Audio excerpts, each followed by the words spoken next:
سماعت کر چکے۔ متقیوں کی تیسری خوبی وَمِمَّا رَزَقْنَاهُمْ يُنْفِقُونَ، ہم نے جو ان کو عطا کیا وہ اس سے خرچ کرتے ہیں۔ کس سے خرچ کرتے ہیں؟ جو ہم نے ان کو دیا۔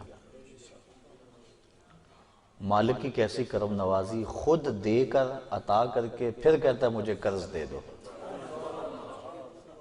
اور پھر اگر تم مجھے دو گے تو میں اس کے بدلے میں تجھے کئی گنا عطا کروں گا۔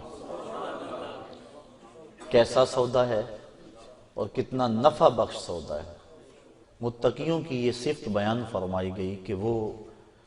اللہ کی راہ میں خرچ کرتے ہیں اس کے دیے ہوئے سے۔ قاضی بیضاوی رحمۃ اللہ تعالی علیہ فرماتے ہیں کہ یہاں صرف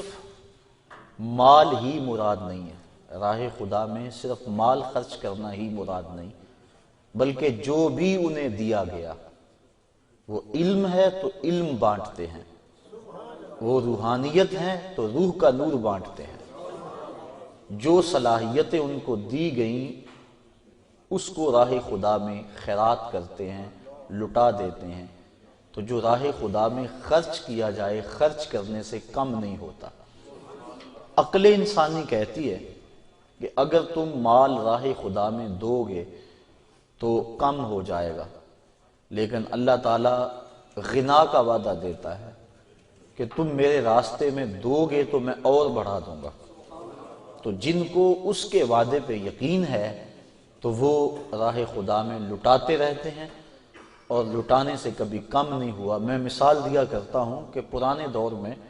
پانی نکالنے کے لیے کنویں ہوا کرتے تھے، بعد میں مختلف ذرائع پانی کو نکالنے کے لیے آ گئے، ہینڈ پمپ آ گئے، ٹیوب ویل آ گئے۔ اب وہ جو پرانے کنویں تھے ان کو کسی نے بند نہیں کیا، لیکن آج اگر کہیں جا کے کوئی کنواں پرانا موجود ہو کسی بستی میں، آپ جا کے دیکھ لیں، ایک تو ان کا پانی بہت گہرا ہے، دوسرا اگر نکالو گے تو متعفن اور بدبودار ہے۔ اس کو کسی نے بند نہیں کیا تو وہ خود بخود پانی رک کیوں گیا اور خود وہ متعفن اور بدبودار کیوں ہو گیا؟ تو جب کنواں اپنا فیض باہر دیتا تھا نیچے سے سوتے پھوٹتے تھے، جتنا باہر دیتا تھا اللہ روز اسے عطا کرتا تھا، اور جب اس نے باہر دینا چھوڑ دیا تو اس کو جو ملتا تھا وہ بھی بند ہو گیا، اس کے سوتے خشک ہو گئے، اب نہ اس میں تازگی رہی، نہ ٹھنڈک رہی، نہ برودت رہی، اور نہ اس کے اندر وہ پاکی رہی۔ تو اگر راہ خدا کے اندر دیتے رہو گے اللہ تمہیں عطا کرتا رہے گا، اور اگر ہاتھ روک لو گے تو پھر وہ جو مال رکا ہوا ہے، جس طرح کنویں کا رکا ہوا پانی متعفن اور بدبودار ہو جاتا ہے تو یہ مال وبال بن جاتا ہے، اور قیامت کے دن مختلف صورتوں کے اندر ظاہر ہوگا۔ سانپ کی صورت کے اندر بندے کو ڈسے گا اور کہے گا آنا کنزوں کا آنا مالوں کا، میں تیرا خزانہ ہوں، میں تیرا مال ہوں، جس کو تو سنبھال کے رکھا کرتا تھا۔ تو کتنے خوش نصیب وہ ہیں جو اپنے مال کو راہ خدا میں غریبوں پر، مسکینوں پر، بیواؤں اور یتیموں پر، دکھیوں اور بیماروں پر، مساجد پر، مدارس دینیہ پر، رفاع عامہ کے کاموں پر، اپنے دکھی بہن بھائیوں کی مدد کے لیے اپنے مال کو خرچ کرتا ہے۔ اللہ تعالیٰ جل شانہ نے اس کے لیے کتنی برکتیں اور رحمتیں رکھی ہیں، اور جب دیا ہوا ہی اسی کا ہے، اپنا تو کچھ تھا ہی نہیں۔ حضرت ابو دہدا رضی اللہ تعالیٰ عنہ ایک صحابی، جب یہ آیت کریمہ نازل ہوئی کہ من ذا الذی یقرض اللہ قرضا حسنا، کون ہے جو اللہ کو قرض حسنا دے، تو وہ حضور کی خدمت میں حاضر ہوئے۔ عرض کی حضور کیا اللہ نے واقعی ہم سے قرض مانگا ہے؟ فرمایا ہاں اللہ نے ہم سے قرض مانگا ہے۔ تو انہوں نے حضور کا ہاتھ پکڑا اور ایک سمت لے کر چل دیے۔ آگے ایک باغ تھا جس میں کھجوروں کے 600 درخت تھے، وہ حضرت ابو دہدا کی ملک تھا، اور اس کے اندر ہی ان کی رہائش تھی، کل اثاثہ اور سرمایہ ان کا وہی باغ تھا۔ تو پھر پوچھا حضور کیا اللہ نے واقعی ہم سے قرض مانگا ہے؟ حضور نے فرمایا ہاں اللہ نے ہم سے قرض مانگا ہے۔ کہا پھر آپ گواہ بن جائیے سودے کے، یہ باغ میں نے اللہ کو قرضے میں دے دیا، اور اب اس باغ کے اندر داخل نہیں ہو رہے بلکہ باہر کنارے پہ کھڑے ہو کے اپنے بچوں کو اور اپنی بیوی کو آواز دیتے ہیں، یا امت دہدا، اے دہدا کی امی، بچوں کو لے کر جلدی باہر آ جاؤ، یہ باغ اب ہمارا نہیں رہا، میں نے اللہ کو دے دیا۔ اب وہ پاک باز خاتون، اس کا جذبہ دیکھیے، اس نے جلدی جلدی سامان سمیٹا، جلدی جلدی بچوں کو لیا اور باغ سے باہر آ رہی ہے۔ یہ نہیں کہتی کہ ابو دہدا تم نے کیا کیا، یہی تو ہمارا کل سرمایہ تھا، اب کہاں جائیں گے، بلکہ اس کے لبوں کے اوپر یہ لفظ تھے، رابحہ بیعک یا ابا دہدا، رابحہ بیعک یا ابا دہدا، دہدا کہ ابو تو نے بڑا نفع والا سودا کر لیا ہے، تو نے بڑا نفع والا سودا کر لیا ہے۔ تو یہ اہل تقوی کی صفت ہے کہ وہ راہ خدا میں خرچ کرتے ہیں، اور راہ خدا میں خرچ کر کے اگر خوشی ہو تو یہ علامت ہے تقوی کی۔ بعض وقت مجبوراً خرچ کرنا پڑ بھی جاتا ہے، ریا کے لیے، نمائش کے لیے، لیکن وہ جو اللہ کی راہ میں خرچ کرتے ہیں محض اللہ کی رضا کے لیے، اور جب اللہ کی رضا کے لیے خرچ کیا جائے تو پھر قلب کو فرحت ملتی ہے، اور خصوصاً جب انسان پوشیدگی سے خرچ کرتا ہے۔ یہ بات ذہن میں رکھیں، راہ خدا میں پوشیدگی سے خرچ کرنے کا بھی حکم ہے اور اعلانیہ خرچ کرنے کا بھی حکم ہے، لیکن جہاں کسی شخص کی عزت نفس کا سوال ہو وہاں